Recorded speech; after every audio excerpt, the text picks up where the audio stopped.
भाई देखिए positive alternating current. देखिए भैया आपके घर में जो भी सप्लाई आती है उसी को हम क्या कहते हैं भैया? Alternating current. क्या कहते हैं? Alternating current. इस करंट को सबसे पहले इंट्रोड्यूस किया था लोगों के आगे निकोला टेस्ला ने। ठीक है भैया।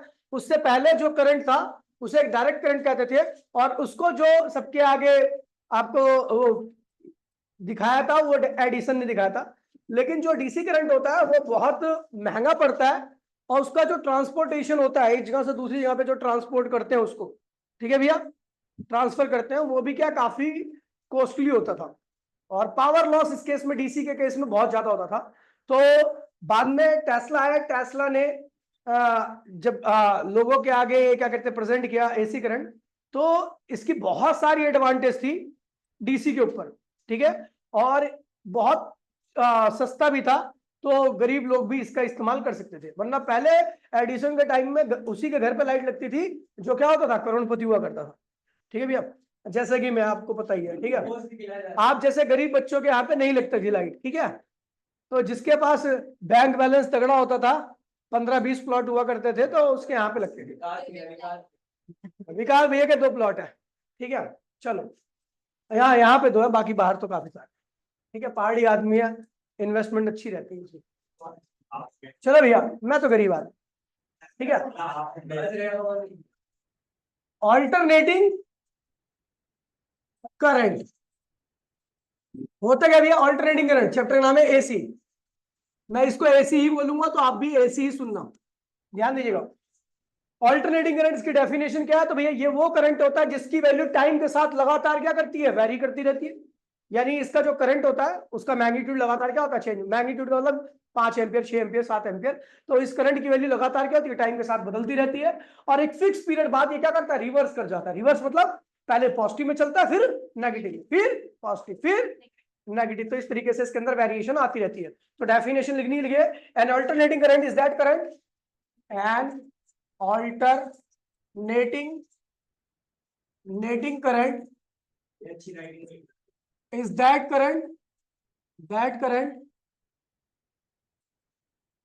current whose magnitude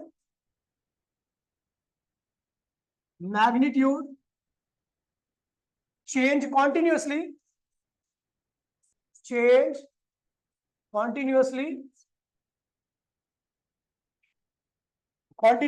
with the time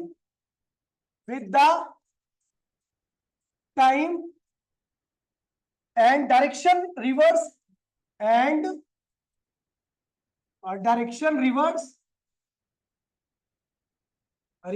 periodically।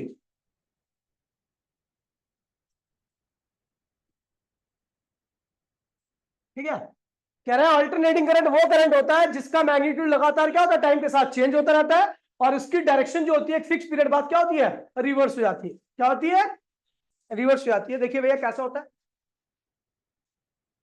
पहले इसकी वैल्यू क्या होगी? 0 रहेगी, फिर बढ़ेगी, फिर और बढ़ेगी, फिर और बढ़ेगी, फिर क्या होगी? घटना चालू हो जाएगी। फिर क्या होगी? घटना चालू हो जाएगी। फिर क्या होती है? 0 आती है, फिर अगली डायरेक्शन में चली जाती है, फिर अगली डायरेक्शन में बढ़ना चालू होती है, मैक्सिमम हो जाती है। उसके बाद फिर क्या होती है? घटना चालू हो जाती है। ठीक है भैया। तो टाइम के साथ इसकी वैल्यू लगातार क्या हो रही है? घट बढ़ रही है। इसी को हम क्या कहते हैं भैया? हाय हाय छी,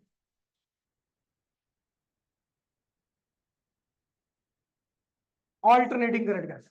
ठीक है भैया। टाइम के साथ इसकी वैल्यू लगातार घट बढ़ रही है, और इसकी एक फिक्स पीरियड बाद क्या होती है? रिवर्स हो जाती है साइकिल। ये टाइम होता है 0, यहाँ का टाइम होता है t/2, और यहाँ का टाइम क्या होता है? Capital T. जिसने वेव्स वाला ऑसिलेशन में से पढ़ा था उसके लिए चैप्टर काफी आसान रहेगा, उसे बहुत सारी चीजें पहले से ही पता होंगी। ठीक है। और बाकी जिसने ऑनलाइन पढ़ा होगा उसका सत्यानाश हो चुका है। ठीक है। फीस दो, दोबारा से पढ़ो। ठीक है। चलो भैया, ये तो हो गया आपका ऑल्टरनेटिंग करंट। क्या आ गया? Alternating current. फिर बात करता हूं डायरेक्ट करंट की। डायरेक्ट करंट, डायरेक्ट करंट को हम डीसी भी कहते हैं शॉर्टकट में। अब ये वो करंट होता है जिसकी वैल्यू टाइम के साथ कभी चेंज, कोई भी टाइम हो इसकी वैल्यू हमेशा क्या रहेगी? एक ही रहेगी। ठीक है। तो ये लिखा हुआ है डायरेक्ट करंट, और डायरेक्ट करंट ठीक है, is that current that current whose magnitude which flow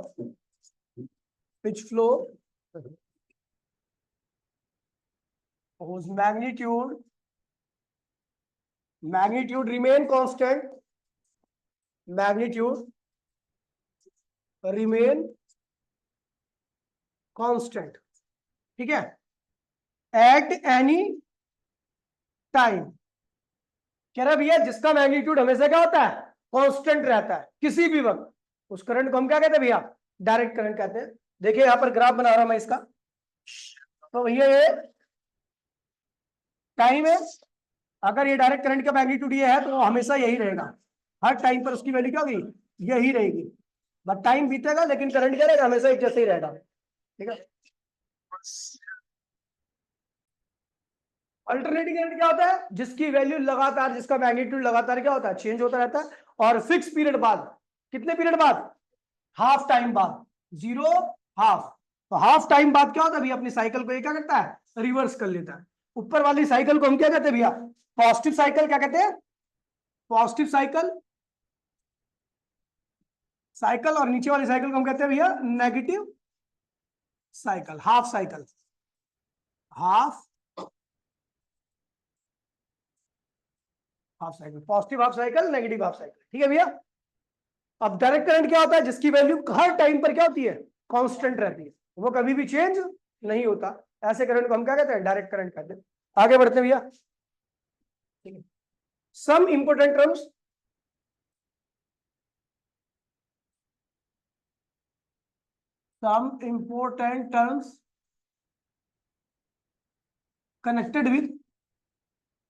connected with alternating current / alternating EMF।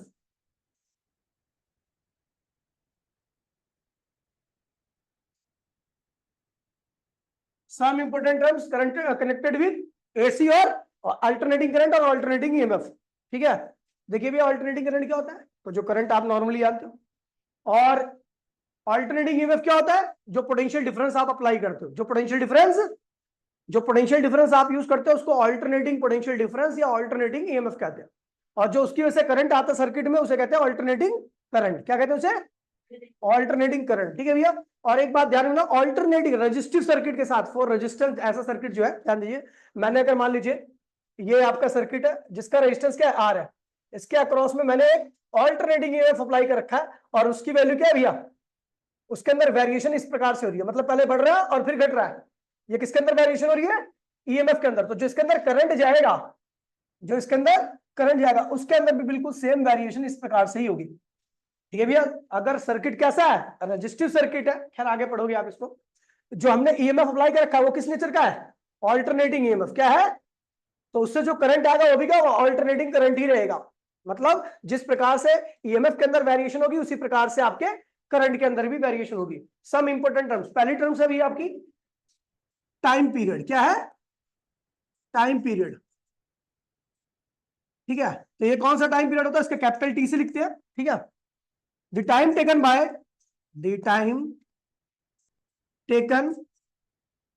Bye alternating current in one complete cycle. एक कंप्लीट साइकिल में अल्टरनेटिंग करंट जितना टाइम लेता है उसी को हम क्या कहते हैं भैया, टाइम पीरियड कहते हैं। और एक कंप्लीट साइकिल कब होती है, वो यहां से चले और यहां पर आ जाए, इसे कहते हैं वन कंप्लीट साइकिल। यहाँ का टाइम क्या होता है, 0, यहाँ का टाइम क्या होता है, T/2, और यहाँ का टाइम क्या होता है, T। तो इसी T को क्या कहते हैं भैया, टाइम पीरियड कहते हैं, इसको कहते हैं टाइम पीरियड। SI यूनिट क्या होगी इसकी, सेकंड, क्या होगी, सेकंड, ध्यान रखना, ठीक है। फिर आता है frequency, frequency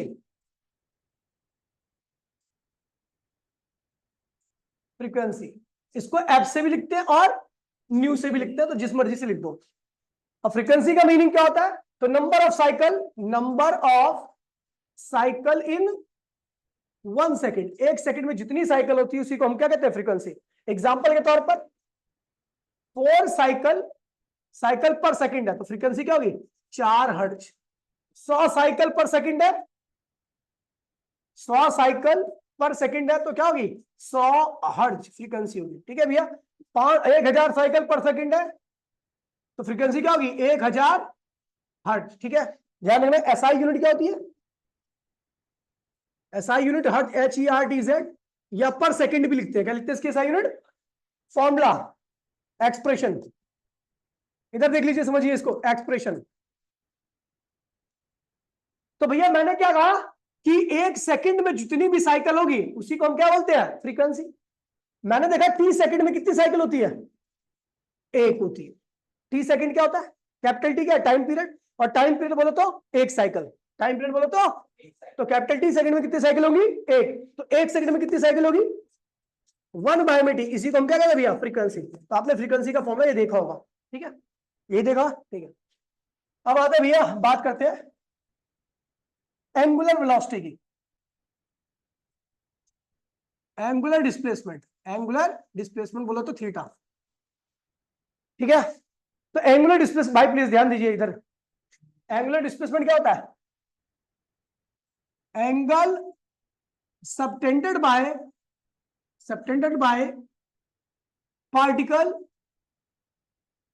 particle in any time,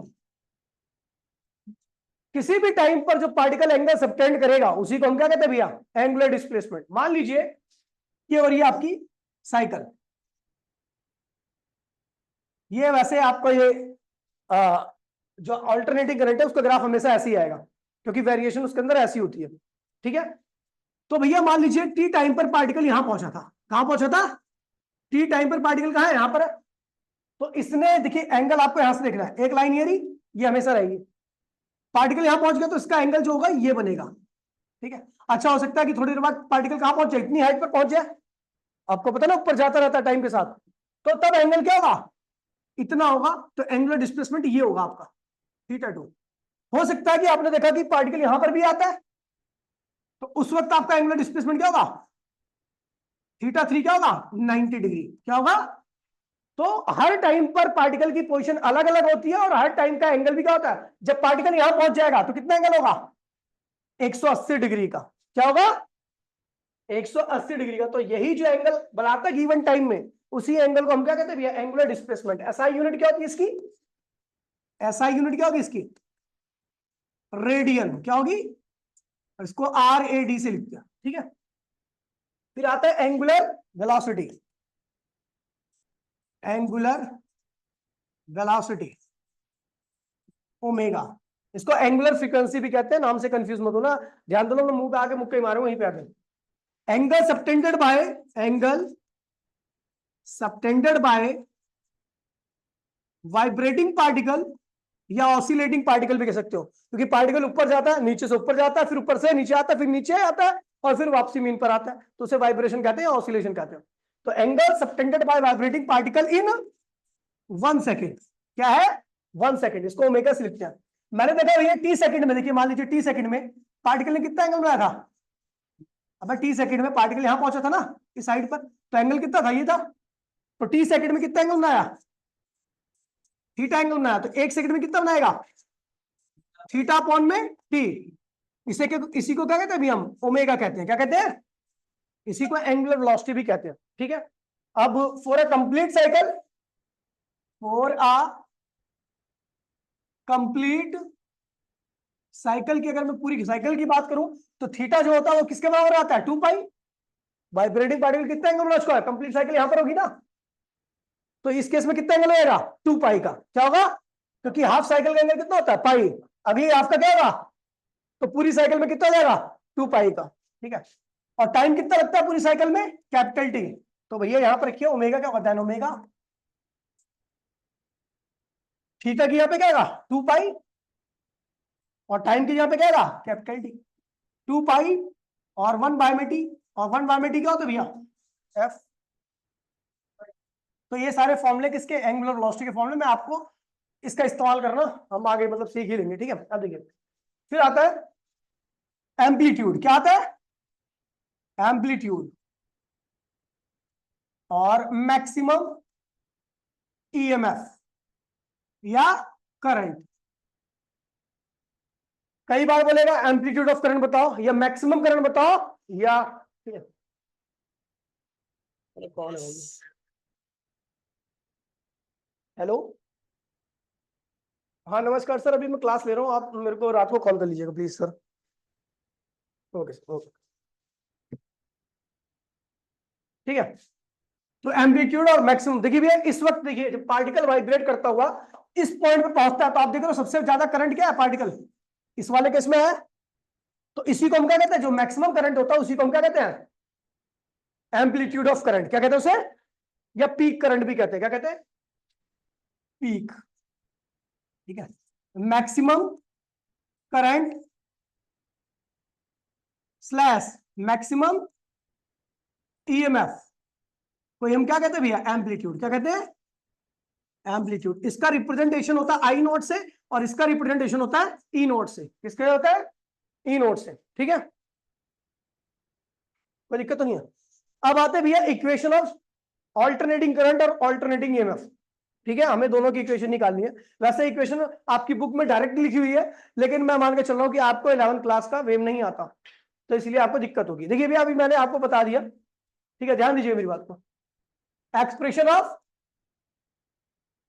expression of alternating EMF और ऑल्टरनेटिंग करंट, दोनों की एक्सप्रेशन एक जैसी होगी। ठीक है, अभी देखिए तो हमने देखा भैया जो वेरिएशन होती है कुछ इस तरीके से आती है। एक्चुअल में आप कई बार सोचते हो कि पार्टिकल इस पाथ पे चल रहा है, नहीं, पार्टिकल इस पाथ पे नहीं चल रहा।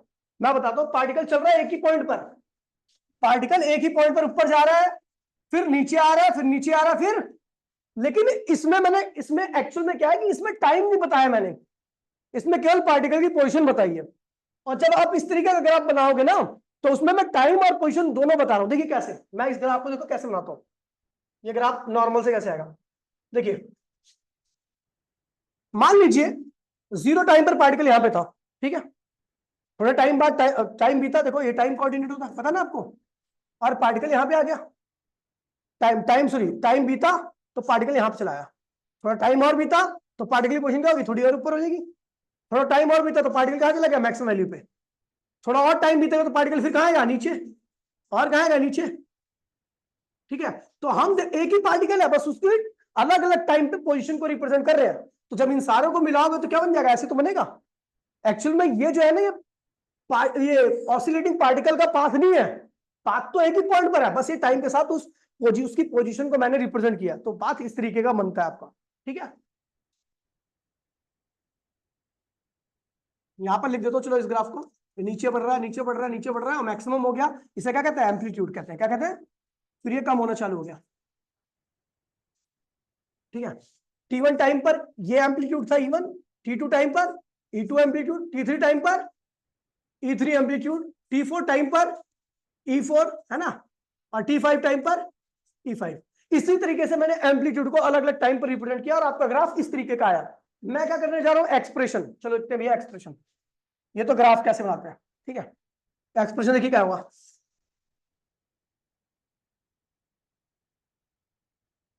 आपको पता है इस तरीके का ग्राफ आने वाला है। मान लीजिए इस वक्त पूछा भैया बताओ इस टाइम का ईएमएफ क्या होगा, इस टाइम का, अच्छा ये है क्या, ये सेमी सर्कल, ये क्या है, ये क्या होगा, एम्पलीट्यूड क्या होता है, रेडियस क्या होता है, ये भी क्या है, रेडियस, ये भी क्या है, तो इसे भी क्या कहूंगा, एम्पलीट्यूड, इसे भी क्या कहूंगा, इसे भी क्या कहूंगा, समझ गए भैया। मुझे बोलेगा भैया बताओ इस टी टाइम पर पार्टिकल का एम्पलीट्यूड कितना था, मतलब ईएमएफ कितना था, तो आप देखोगे भैया पार्टिकल यहां पर है तो इसका ईएमएफ क्या होगा, इतना होगा, इसे कहते हैं इंस्टेंटेनियस ईएमएफ। इसकी वैल्यू को मैंने ऐसे ले लिया ई, क्या ले लिया, ई। तो पार्टिकल जब यहां पर था तो उसने कितना एंगल बनाया होगा, ये, ठीक है, और हम जो बना रहे हैं ना यूनिफॉर्म सर्कुलर मोशन है, कैसी है, यानी हर सेकंड में जो एंगल बना रहा है ना पार्टिकल वो इक्वल है, क्योंकि आप नॉन यूनिफॉर्म के लिए कैलकुलेशन नहीं कर सकते। ये कैसी मोशन है, यूनिफॉर्म, कैसी है, यूनिफॉर्म सर्कुलर मोशन। 0 टाइम पर पार्टिकल यहां पे था तो 0 टाइम का एंगल क्या होगा, 0 ही होगा। टी टाइम पर पार्टिकल कहां पहुंच गया, यहां पर, तो टी टाइम का एंगल ये होगा, और टाइम बीतेगा तो पार्टिकल यहां पहुंच जाएगा तो एंगल क्या होगा, और बड़ा हो जाएगा, T/4 आएगा टाइम, T/4 4 आ गया तो पार्टिकल यहां पहुंच गया तो एंगल क्या हो 90 डिग्री हो गया। समझ गया? हर टाइम पर एंगल क्या हो रहा है, बदलता जा रहा है। तो एंगल बदल रहा है तो एंगल बदलने का रेट क्या होना चाहिए, फिक्स होना चाहिए। और एंगल के बदलने के रेट को हम क्या कहते हैं, ओमेगा या एंगुलर वेलोसिटी कहते हैं। क्या कहते हैं? ठीक है, यहां पे लिख देते हैं भैया, ठीक है। ओमेगा क्या है, यूनिफॉर्म एंगुलर